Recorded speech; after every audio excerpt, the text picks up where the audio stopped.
folks, I'm Tom Bassel. And I'm Melody. And today we're taking a look at Q-Bitz. You Made Everything Fall! And at the Dice Tower, we take care of games.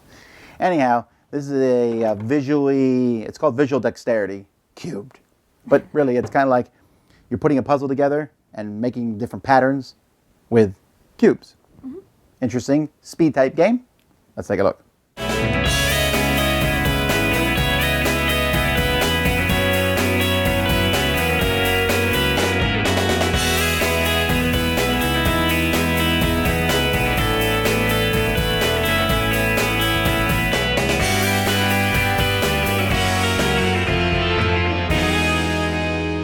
Player is going to get cubes. There's cubes of 4 different colors: red, green, blue, and of course the amazing purple. You have these cubes here, and you're going to put them in front of you, and the game takes place over 9 rounds. Rounds 1, 2, 3, 4, 5, 6, 7, 8, 9. Round 1, 4, and 7, you all turn the card over, and then you simply have to, as quickly as possible, build that shape with your cubes. So I might do this, and put this one here. And I see I got some dark circles here in the corner.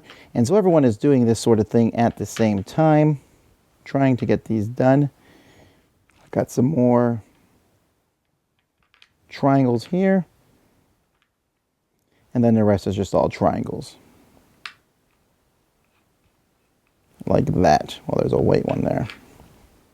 So players are going to be all doing this as fast as they can. The first person to finish is going to grab the card and show that they are finished. They're probably much faster than I am in this situation. So there we go. Compared to the card, done. And that's what you do. For rounds 2, 5, and 8, you'll do the same thing, but this time players are going to randomly roll the dice.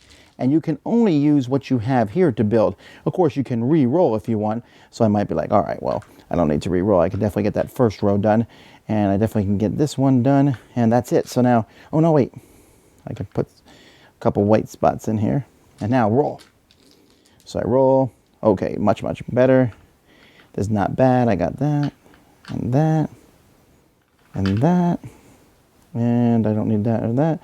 But I do need that. All right, so now let's roll again. I'm looking for darks and that. Got it. So now I just need the dark. I just need to basically roll until I get all purple on a side. And there we go. Boom. So very similar.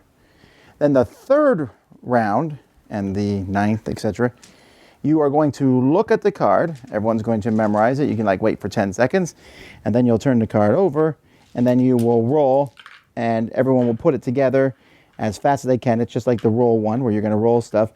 But then when you're done, you will compare and see if you got it right. So whoever gets the most correct matching the card will win the card. So you do this for 9 rounds. Whoever has most cards is the winner. Just some kind of, here's some more of what's on the cards. And that's how you play. Now, Q-Bitz is 3-round game. It almost feels like 3 different games. Like you could just play one type the whole time. Over and over again. You could just say, okay, we're going to play where we turn over a card and you match it with the cubes. And when you do that, whoever is the fastest, the first to get it done, there's going to be one person who will probably beat everybody else, I feel. The second round, rolling the dice, much more interesting. Because you're trying to build a pattern, and then you're like, okay, so you roll the dice, build the pattern. Oh, I need this dice. And sometimes you roll and roll and roll and roll. So you might be faster than the other players, but because you did not roll as well as they did, it evens out a little. Yeah. And some people might not like that because they think there's luck involved in the game. But I thought that round was much better. If you roll fast enough, your odds of rolling the right one is bigger. So. Right. And so then, so you're playing round. You're playing those. The one where you don't see the thing on the card, forget that. No one liked that because you're already having enough trouble matching the stuff.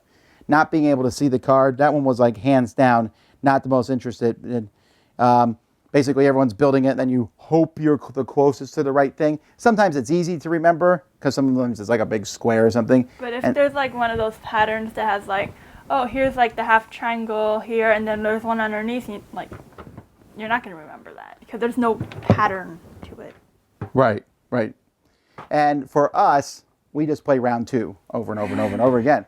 Just roll them, put them in, roll them, pull them in. And I found that with our family, that was the most popular one. Mm-hmm. It seemed to be the most fair. It's fun to roll stuff. Especially when you're like done, you just watch everyone else struggle.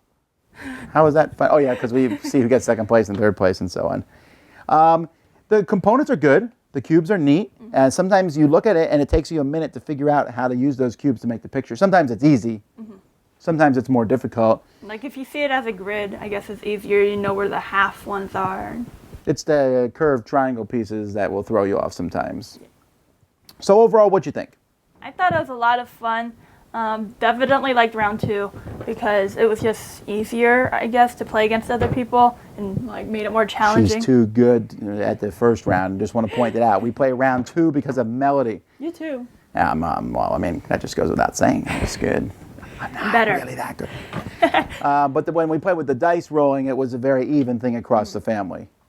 For me, I'd give this a rating of maybe 6.5. I like it. It's interesting. It's fun. I think it works well with families. What about you? About the same, yeah. All right. Well, that is Q-Bitz. I'm Tom Vassell. And I'm Melody. And you've been watching Double Trouble. Boom! Oh, there it goes. Ha, ha, ha, ha. Thanks so much for watching the Dice Tower videos. Find more great videos and reviews as well as our top-rated audio podcast at Dicetower.com. You can also find other great shows at Dicetowernetwork.com. I'm Eric Summerer, and you've been watching The Dice Tower. The Dice Tower is sponsored by Cool Stuff Inc., where you can find great games for great prices. Cool stuff in stock. Check them out at CoolStuffInc.com.